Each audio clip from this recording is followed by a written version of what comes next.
warahmatullahi wabarakatuh. Perkenalkan, kami dari kelompok 5 Fisika kelas 10-8. Perkenalkan, nama saya Syarul Ramadan. Perkenalkan, nama saya Nadila Revalina. Perkenalkan, nama saya Alisa Wahdanyanti. Perkenalkan, nama saya Farina Dia. Perkenalkan, nama saya Yoris Davian. Kita di sini akan membahas tentang mempraktekkan tentang fenomena-fenomena fisika dalam kehidupan sehari-hari.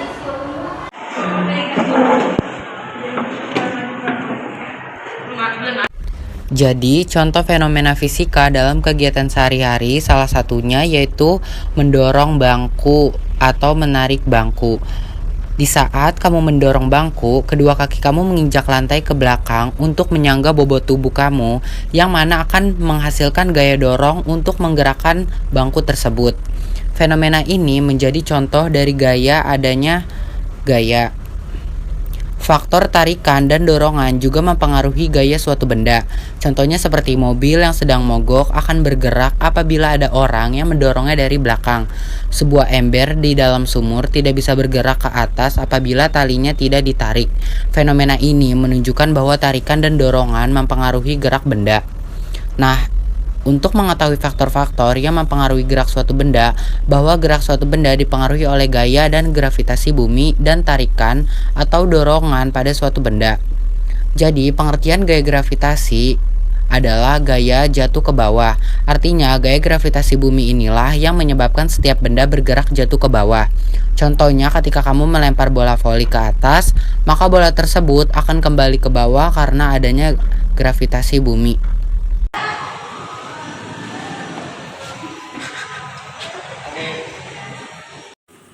Assalamualaikum warahmatullahi wabarakatuh. Nama saya Yoris Davian. Hari ini saya akan menjelaskan tentang pembiasan cahaya pensil dimasukkan ke dalam gelas berisi air. Fenomena pembiasan cahaya ini adalah sebagai peristiwa ketika sebuah cahaya terlihat berbelok ketika melewati sebuah medium ke medium yang memiliki kerapatan optik berbeda akibat terjadinya percepatan. Kerapatan optik sendiri adalah sifat yang dimiliki oleh medium tembus cahaya. Saat merambat ke dalam suatu medium, cahaya akan menempuh lintasan lurus tetapi apabila terdapat batas dua medium yang berbeda, jalannya cahaya akan dibelokkan. Peristiwa pembelokan jalannya cahaya pada batas medium ini disebut sebagai pembiasan atau refraksi. Pensil yang dicelupkan sebagian dalam air akan terlihat patah dikarenakan jalannya cahaya dari bagian pensil yang berada di atas permukaan air dan dari bagian yang tercelup dalam air menempuh lintasan yang tidak sama. Cahaya dari bagian pensil yang berada di atas permukaan air menempuh lintasan lurus dari bagian pensil menuju mata. Sedangkan cahaya dari bagian pensil yang tercelup dalam air menempuh lintasan yang telah dibelokkan karena terdapat dua medium berbeda yang dilaluinya dari bagian pensil dalam menuju mata. Mata kita menerima cahaya yang masuk dan otak kemudian mengolahnya. Otak menginterpretasikan cahaya yang masuk selalu menempuh lintasan lurus. Padahal untuk bagian pensil yang berada di dalam air, cahaya yang telah dibiaskan. Dengan demikian akan muncul gambaran dalam otak kita bahwa pensil yang berada di atas permukaan air dan bagian yang tercelup tidak berada suatu garis lurus. Karena itulah pensil akan terlihat bengkok atau bahkan patah.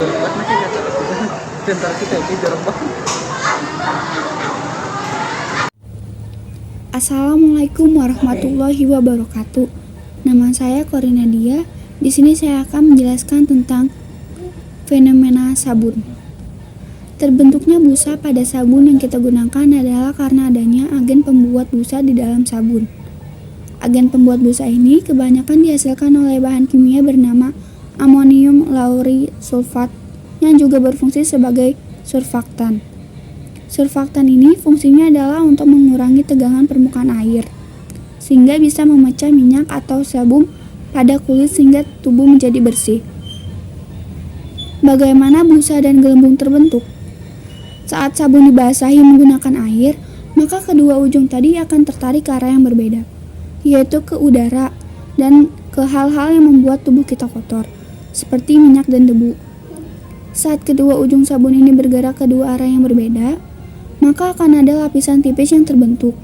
Lapisan tipis ini terdiri dari 2 lapisan molekul sabun yang membungkus lapisan air yang tipis. Kemudian akan membuat udara terperangkap di antaranya.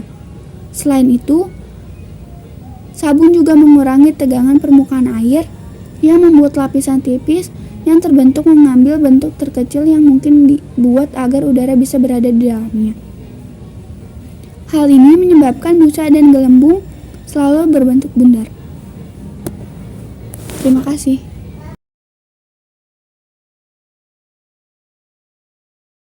Assalamualaikum warahmatullahi wabarakatuh. Saya Alisa Wardaneti dari kelompok 5 Fisika akan menjelaskan tentang fenomena jarum jam. Kenapa jarum jam berputar ke arah kanan adalah menilik dari bagian bumi sebelah utara, di mana matahari terbit dari timur melewati selatan, kemudian terbenam di barat atau sebelah kiri. Tepat di siang hari ada di utara dan bayangan di sore hari ada di timur atau sebelah kanan. Dari pergerakan bayangan inilah putaran jam mesin dibuat ke kanan. Bumi bagian utara, matahari terbit dari timur melewati selatan dan terbenam barat. Di timur terletak di sebelah kanan dan barat ada di sebelah kiri. Di pagi hari bayangan benda di sebelah kiri karena sinar matahari datang dari sisi timur atau kanan.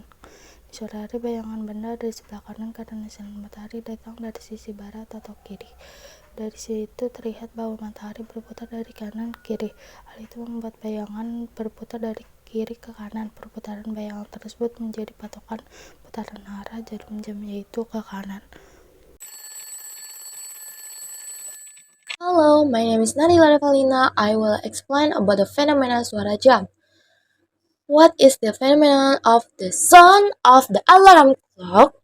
Oke, jadi jam waker, jam alarm, atau beker adalah merupakan bahasa serapan dari bahasa Belanda, yaitu wekker, yang artinya secara harfiah adalah pembangun.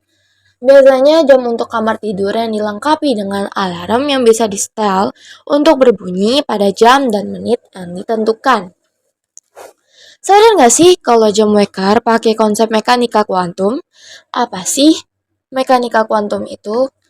Mekanika kuantum merupakan dasar bagi cabang ilmu fisika dan kimia seperti fisika atom, fisika dan kimia komputasi, fisika partikel, kimia kuantum, fisika dan kimia nuklir.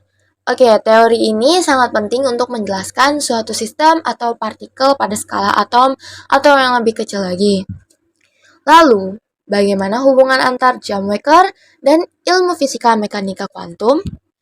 Kita bisa menyebutkan kalau jam wekker secara garis besar memanfaatkan osilasi cahaya yang membuat kita tahu kalau waktu berlalu secara periodik tanpa ada bagian mekanis yang bergerak berantakan. Osilasi sendiri merupakan semacam gerakan bolak-balik atau ayunan suatu benda secara periodik atau berkala pada selang waktu yang tetap. Kedua, karena sifat kuantum atom yang memungkinkan alarm untuk menghasilkan cahaya dengan frekuensi mutlak dan tegas yang ditentukan oleh hukum fisika. Oke, yang pertama tadi osilasi atom cesium, isotopnya 133. Jadi atom cesium dengan isotop 133 ini digunakan pada jam atom sebagai patokan standarisasi waktu secara internasional.